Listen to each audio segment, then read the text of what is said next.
আমার এই ভিডিওটা দেখলে আপনারা একদম 90% শিখে যাবেন যে ড্রাই ইনগ্রিডিয়েন্টস কীভাবে মিক্স করতে হয়। এটা ছিল একটা ভ্যানিলা কেকের মিক্সার। আমি ডিমের ফোম রেডি করে ফেলেছি আর ড্রাই ইনগ্রিডিয়েন্টসে যা যা মিক্স করতে হয় আগে মিক্স করে ফেলেছি। এখন জাস্ট আমি কেকের মিক্সারটা রেডি করব।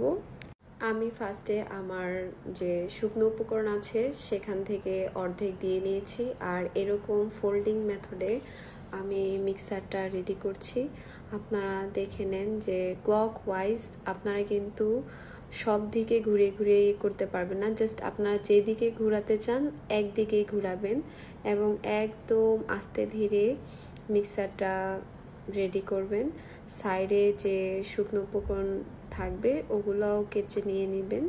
আমি যখন প্রথম ড্রাই ইনগ্রিডিয়েন্টস মিক্স করতাম তখন আমি 3 বারে মিক্স করতাম, বাট এখন আমার ওরকম প্রবলেম হয় না, আমি একবারও মিক্স করতে পারি। আবার আমি বেশিরভাগ 2 বারে ড্রাই ইনগ্রিডিয়েন্টসগুলো মিক্স করি। যেমন আমি এটাতেও 2 বারে করেছি, কিন্তু আপনারা 3 বারে করতে পারেন যদি আপনাদের প্রবলেম হয়। আমার তেমন কোনো প্রবলেম হয় না, তাই আমি 2 বারে মিক্স করি।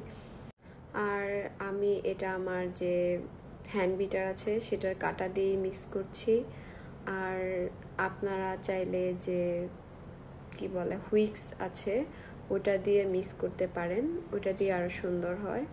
আমার দুইটা দিয়ে আমি করতে পারি, কিন্তু আমার যে হুইক্সার আছে সেটা আমি খুঁজে পাচ্ছিলাম না। আমার সাথে প্রায় এরকম হয়, তাই আমি যেহেতু এটা 1 পাউন্ডসের একটা ব্যাটার ছিল, তাই আমার বিটারের কাঁটাটা দিয়েই রেডি করে ফেলেছি।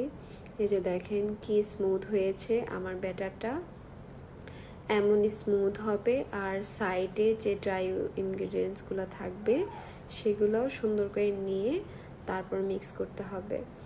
আর আপনার ব্যাটারটা এমন সুন্দর সিল্কি স্মুথ হবে, তাহলে আপনার কেকটা একদম পারফেক্ট ফুলে উঠবে, একদমই নষ্ট হবে না, আমি 100% গ্যারান্টি দিচ্ছি।